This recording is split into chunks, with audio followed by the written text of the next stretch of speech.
Welcome back to Love and Lies TV. I'm Veronica Hale, and today I want to share a story that made me sit in silence for a few minutes the very first time I heard it. Not because it was shocking, but because it was real. Painfully real. The kind of truth so many couples out there are living through, yet don't dare to name. This story begins with Ethan Price, a warm, steady, soft-spoken man. The kind of person you'd imagine always putting his family before everything else. He and his wife, Lydia, had been together for more than 10 years. They had a 10-year-old son, Noah, bright, energetic, and a boy who saw his father as his entire world. But the shift in a relationship doesn't always come from a massive storm. Sometimes it starts with tiny cracks, slight changes, so small on the surface, but big enough for the person who loves you to feel them first. Ethan said it all began with a feeling that something just wasn't right. Lydia had become distant. She didn't want to talk like she used to. She carried her phone everywhere, into the kitchen, the bathroom, and whenever she stepped outside to take a call, she'd close the door behind her. And you understand what that usually means. When someone who used to be open suddenly becomes secretive, there's always a reason. Ethan said he didn't want to doubt his wife. He wasn't the controlling, suspicious type. But the way Lydia seemed to disappear inside their own home made him feel like he was living next to a stranger. She started coming home late. When he asked about it, Lydia smiled and said, "I just have a new project at work." But when Ethan gently asked what the project was, she brushed it off with vague answers and dodged the conversation. And then, one evening, Lydia walked in wearing makeup, a little more polished than usual. Not over the top, but enough for Ethan to notice and think, something's different. When he complimented her, she simply said something I know many of you have heard before. "I just want to look more professional at work." But that professionalism didn't seem to be for work. Inside Ethan, a quiet anxiety started to grow. But like so many husbands and wives out there, he tried to convince himself he was just overthinking, that everything would eventually go back to normal. But the heart doesn't lie. It always feels the break long before we're ready to face it. And this was only the beginning of the brutal truth Ethan was about to confront. And in so many stories I've heard over the years, there's one detail that almost always repeats itself. The phone. It's not the cause of the betrayal, but it's often the very first door that leads us to the truth. For Adrian, it all started quietly. Monica, the wife he once trusted completely, suddenly began guarding her phone like it was a life or death secret. She used to leave it on the kitchen counter, on the sofa. Sometimes she even asked Adrian to reply to a message for her. But now, that phone never left her side. Adrian said he first noticed the small things. She flipped the screen face down every time a message came in. She carried her phone with her when she showered, and whenever a notification chimed in the middle of the night, Monica would glance at it, then shut it off quickly, almost like she was afraid someone might see. "I thought you were asleep," she'd say, her voice calm, as if nothing was wrong. But her eyes never quite met his. Then one evening, Adrian accidentally brushed his hand against her phone to move it aside, and the screen lit up, asking for a passcode, a new passcode, one he'd never seen before.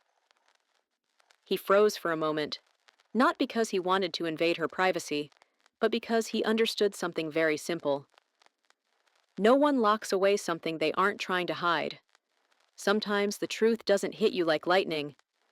It seeps in slowly. Through tiny details your heart collects without permission. And when there are enough of them, they harden into a heavy, uneasy certainty. Adrian didn't say anything that night. He set the phone back on the table, turned away, and tried to convince himself he was overthinking. But deep down, he knew. A family doesn't fall apart in one moment. It starts with the secrets you can lock behind 4 digits. And that was the moment Adrian realized something was being hidden from him, and whatever it wasn't small. Eventually, the heart can't take ambiguity anymore. Adrian knew that if he kept living in doubt, He would destroy himself from the inside out. So he did what many husbands and wives only dare to consider, but never act on. He hired a private investigator. I remember exactly how Adrian described that first meeting. He sat across from the investigator, his hands clasped tightly together, trying to keep his voice steady. But in his eyes, I could still see the pain of a man clinging to one last hope that he was wrong, that his wife wasn't betraying him. The investigator nodded, took careful notes, and then said one sentence that hit Adrian like a punch to the chest. "If you want the truth, be ready to endure it." And the truth came faster than Adrian ever expected. Just a few days later, the investigator called Adrian into his office. Adrian said that when he walked in, the investigator didn't say much. He simply turned his computer screen toward him. And everything became clearer than Adrian ever wanted it to be. Monica, the woman he once believed was his safe harbor, was smiling as she walked into an upscale restaurant with Bryce Holden, a tall, sharply dressed man. There was a photo of them sitting across from each other, gazing at one another with unmistakable intimacy. Then the second photo, Monica getting into a car that wasn't hers. Behind the wheel was Tristan Ward, another man, younger, more carefree. And then came a series of images, captured over several days. Monica entering an apartment with Bryce, and not leaving for 3 hours, Monica holding Tristan's hand as they crossed a parking lot. Monica laughing, a laugh Adrian hadn't seen from her in so long, as those men placed a hand on her shoulder. No more suspicions, no more uneasy instincts. This was the truth, raw, undeniable, stamped in photos, timestamps, and locations. Adrian said he felt like he was watching someone else's life, not his wife, not the woman he had promised forever to. He sat frozen, his hands shaking as he turned each page of the report. The most painful part wasn't that Monica cheated. The worst pain was knowing she had done it multiple times, with multiple men, and every day she still came home, wrapped her arms around him, and said, "I'm just tired." The investigator looked at Adrian and asked softly, "Do you want me to continue tracking her?" And Adrian answered with a single sentence, his voice breaking, "Find everything, all of it." He didn't know that what awaited him was far more brutal than anything he'd seen. And sometimes betrayal isn't just in the touches, or the secret dates, or the stolen moments. Sometimes it lives in numbers, cold, emotionless numbers, but ones that reveal more than any confession ever could. When the investigator placed the final folder on the table, Adrian thought he had already seen the worst. He had already seen his wife with other men. He had seen the intimacy, the moments that should have belonged only to the two of them. But no, there was another truth waiting for him on the next page. The investigator spoke quietly, as if afraid his own voice might wound Adrian even more. "You need to see this." And then, the invoices, the statements, the transactions appeared one by one. Upscale restaurants, hotels booked by the hour and by the night gifts, necklaces, perfumes, little luxuries Adrian had never once seen Monica bring home. All of it laid out clearly in the final summary. $13,000. $13,000 of marital money. Money that belonged to both of them. Money meant for their future. Money Adrian believed he'd been saving to take Noah to Disneyland next year. But it wasn't sitting in any savings account. It was sitting in the nights Monica came home late. In the wine she drank with Bryce. In the hotel rooms where she claimed she was working late.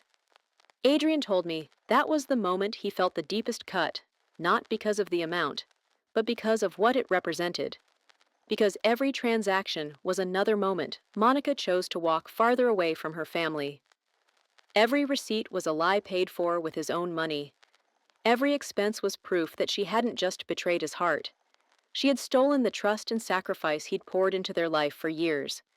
Adrian stared at that number for a long time. And then he said a sentence I will never forget. "Veronica, turns out I was the only one in this marriage who still thought we were a family. Numbers don't lie. And those $13,000 were a truth Monica could never escape. And then, there are truths that don't just break your heart, they collapse your entire world. They make you look back at 10 years of your life and ask, so what was real? And what was just an act? When the investigator brought up the idea of a DNA test, Adrian nearly jumped out of his chair. He told me his first reaction was anger. Not anger at the investigator, but anger at the thought that anyone would dare question the sacred bond between him and Lucas Lucas, the boy whose smile resembled his so closely that people always said, "You don't need a test to know who his father is." Lucas, the child Adrian taught to ride a bike, to fish, to treat people kindly, Lucas, the boy who called him Dad, with pure, unquestioning love. How could he even think? How could he allow himself to think that this child wasn't his? But later that night, sitting alone in his car, Adrian told me that what made him agree to the test wasn't doubt. It was fear. Fear that if he didn't face the truth now, one day it would find him, in a way far more devastating. And so, one quiet weekend afternoon, while Monica was at work, Adrian told Lucas they were doing a fun science project. The little boy was excited, completely unaware that a simple swipe of a cotton swab on his cheek was about to change the lives of 3 people forever. Adrian sent the sample in. And then he waited. 2 of the longest weeks of his life. He told me that every night, watching Lucas sleep, he felt something tightening around his chest. He was torn, pulled between a love that was real and a fear he never wanted to have in the first place. Then the email arrived. Adrian was sitting in his car when he opened it. The screen lit up. Cold, clinical text appeared. No emotion, no gentle phrasing. Probability of biological fatherhood, 0%. Adrian said it felt like every ounce of air had been sucked out of the car. He didn't cry, not at first.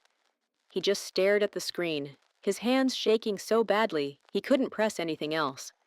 10 years of being a father, 10 years of holding him, caring for him, protecting him, 10 years of loving him with everything he had. And it turns out, those 10 years were built on a lie that began from the very start. He told me that in that moment, he didn't just lose a biological child. He lost everything he had ever believed was true. "Veronica," Adrian said, his voice fractured, "I feel like my entire life was erased by one sentence." Some truths don't set you free. They leave behind a void that nothing can fill. After the DNA shock, Adrian told me there came a morning when he woke up and realized if he didn't start protecting himself now, there would be nothing left to save. Not the marriage. It had been dead for a long time. But the future he still had to live. And so, in a state caught somewhere between numbness and determination, Adrian began doing what no one ever imagines doing in their own marriage. He started gathering evidence. He reopened every email the investigator had sent, every photo of Monica walking into a hotel with Bryce, every frame of her sitting in Tristan's passenger seat, her head leaning gently toward his shoulder. Those photos weren't just evidence.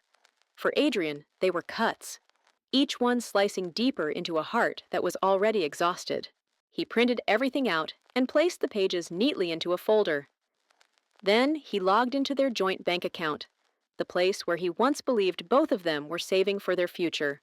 Only now, every transaction felt like a confession written in numbers.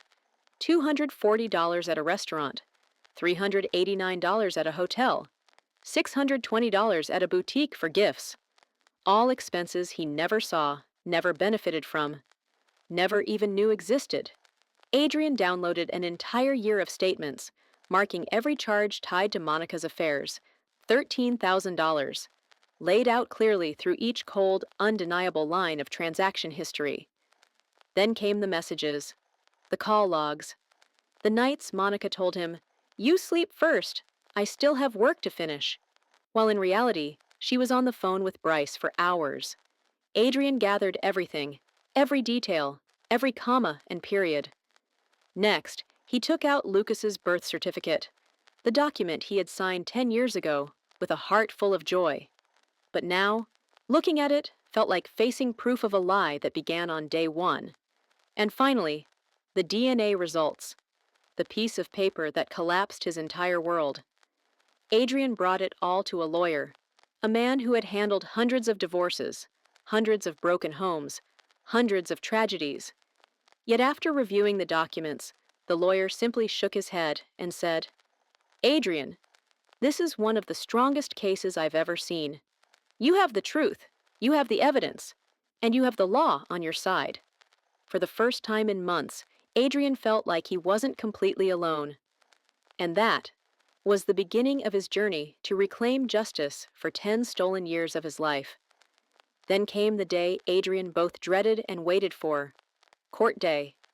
The day everything he had gathered, everything he had endured, would finally be placed on the table, under the cold scrutiny of the law and truths that could no longer be hidden. Adrian told me that when he walked into the courtroom, it felt like someone was squeezing his heart.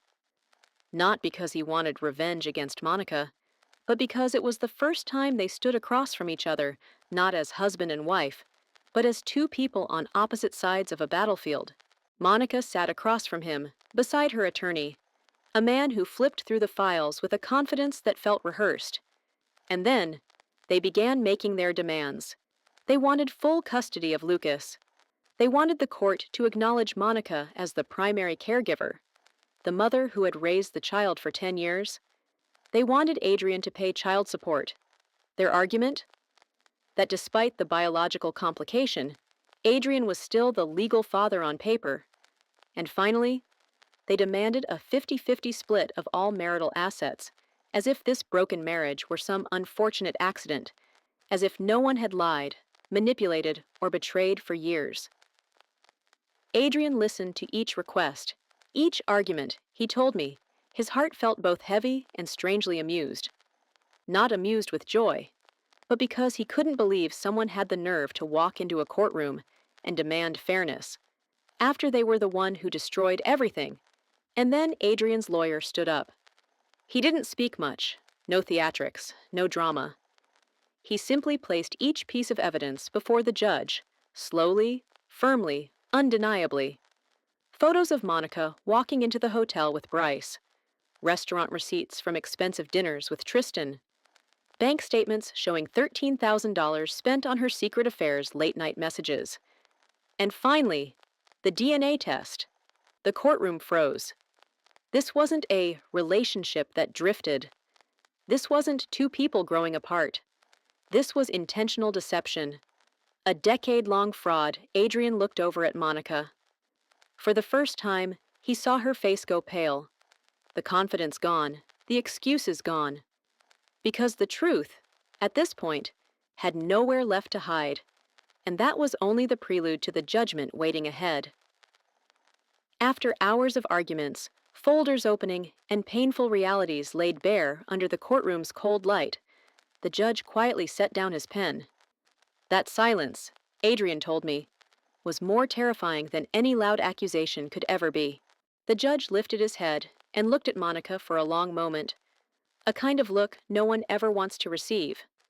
A look filled with disappointment, disbelief, and the unspoken question, how could someone deceive this deeply? And then he delivered the ruling. His voice was steady, but every word fell like a stone.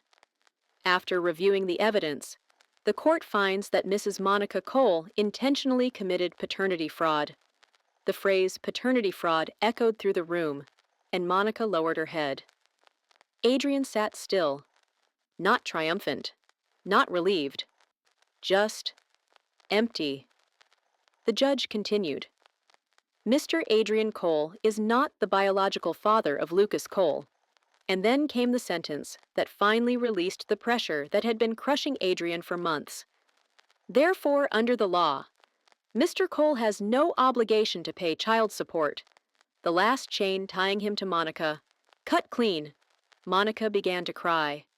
But as Adrian later told me, those tears weren't the tears of a mother in pain. They were the tears of someone who knew every card she had hidden for 10 years had finally been exposed. Then the judge moved on to the division of assets, where the truth about the $13,000 Monica spent on her affairs became the key to the entire outcome. Mrs. Monica Cole has dissipated, intentionally wasted, $13,000 of marital funds. His tone hardened. To ensure fairness, the court awards Mr. Adrian Cole full ownership of the marital home. Monica gasped. Adrian simply bowed his head, hands clasped. And Mr. Cole will receive 65% of the total marital assets.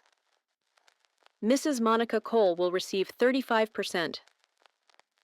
There is no punishment harsher than the cold precision of justice, because in that moment, every promise, every vow, every memory shrank down into numbers. 65 and 35. Justice can't fix a shattered heart, but at the very least, it refuses to make the innocent pay for the sins of the guilty Adrian, walked out of the courtroom that day, not victorious in joy, but victorious in truth, the one thing Monica could never twist or hide again. After the ruling, everything split into two completely different paths. On one side was Adrian, walking out of the marriage in pain, yes, but also with clarity. On the other side, Monica, left to face the consequences of her own choices. I still remember how Adrian described the weeks after the divorce. Veronica, the house was so quiet I could hear the clock ticking. As for Monica, silence was no longer a luxury she had. When every door closed on her, she did what fearful people often do. She tried to reverse a truth that had already arrived too late. Monica contacted Bryce first, then Tristan, the two men who had walked into her life as brief, reckless adventures. She asked each of them to take a paternity test, but the only responses she received were silence, or worse, formal refusals sent by their attorneys. Because to them, Monica had never been a future. They were simply her past, a past she thought she could hide forever. And now, that past had turned its back on her. Monica returned home to live with Lucas, a little boy who had no idea about the chaos adults had created around him. Every morning, she put on simple office clothes and went to her modest job. A small office, a paycheck just enough for bills and groceries. No more fancy dinners. No more expensive hotel rooms. No more passionate dates funded by someone else's wallet. Just her, alone, facing the responsibilities she once tried to place on Adrian. Her new life wasn't glamorous. There was no one left to finance her mistakes. Monica didn't collapse in loud sobs. She collapsed in quiet, sleepless nights, asking herself, was it worth it? Was a few moments of excitement worth losing my entire family? The answer, sadly, always arrives too late. For Adrian, the marriage didn't end with a slammed door. It ended with a strange, unfamiliar calm. A calm without suspicion, without anxiety, without that constant ache of something feeling wrong. Just the truth, raw but clear, finally giving him the space to move forward. Adrian told me that in the first days after the divorce, he felt like he had just survived a storm that ripped everything from the ground. Memories, sacrifices, hopes, leaving only broken pieces behind. 15 years reduced to a series of questions with no answers. But then one morning, as he stood in his old kitchen, sipping a cup of coffee that belonged only to him, he realized something simple. He was still here, still standing, still breathing. He was still standing. And most importantly, he was no longer being lied to. Adrian wasn't happy. No one is happy walking away from a family they once built with their whole heart. But he felt lighter. Lighter in the way someone feels after finally setting down a massive weight they'd carried for so long, they didn't realize it was slowly killing them. He regained his freedom. Freedom from secrets, from excuses, from long nights wondering where his wife really was. He regained his finances. No longer forced to pay child support for a child who wasn't his. No longer having money drained behind his back. He regained the truth. Something many people spend their entire marriages never actually reaching. And finally, he regained justice, something that, sometimes, takes an entire war to secure. Adrian didn't just survive. He started over. And this time, he walked forward on his own 2 feet, with no lies trailing behind him. There's something many outsiders never truly see, or pretend not to understand: the psychological wounds a man carries after betrayal. For Adrian, the pain wasn't just the end of a marriage. It wasn't just a cheating wife. It was a double betrayal, a blow so deep it can break the spirit of anyone. The betrayal of the partner you trusted, and the betrayal hidden in the truth about the child you loved with your whole heart. You know, society often expects men to be strong, to get up quickly, to man up. But Adrian told me his spirit collapsed in ways he never expected. In the first months after the divorce, he couldn't control his emotions. Some mornings, he woke up feeling okay, and just a few hours later, a small child's t-shirt of Lucas's would leave him breathless. He slipped into what doctors call mild post-traumatic stress. But to Adrian, there was nothing mild about it. Shallow sleep, sudden waves of anxiety, nights spent sitting in a dark living room because he couldn't bear facing the memories. He said the worst part wasn't losing Lucas, but realizing that for 10 years, he had poured pure, unconditional love into a bond built on misplaced truth. And the cruelest part was this: what Adrian gave was real, but the foundation beneath it had been a lie. To heal, Adrian spent more than a year in therapy, in conversations, in learning to accept that sometimes the truth doesn't arrive to set you free. Sometimes it arrives to show you a new path, no matter how uneven it is. He hasn't forgotten, but he's learning to live again, with a heart that carries scars, yes, but still has room for peace. And you know, when I look back on Adrian's story, there's something I, Veronica Hale, always want to remind people.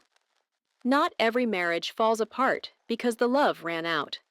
Many marriages fall apart because someone chose deception instead of honesty, secrecy instead of communication, betrayal instead of healing together.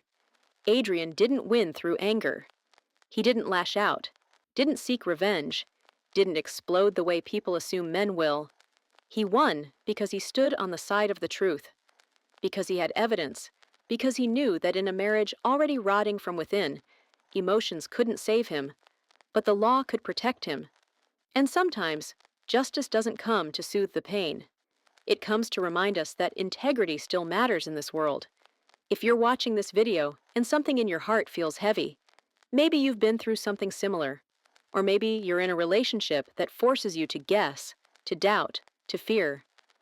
Remember this: you deserve to live in truth. You deserve to be loved with loyalty, not with lies. If today's story touched you, leave a comment and tell me what you're thinking. Don't forget to like and share this video so more people can hear this message. And if you want to hear more stories like this, stories of love, betrayal, and truth, hit follow and stay with us here on Love and Lies TV. I'm Veronica Hale. I'll see you in the next video.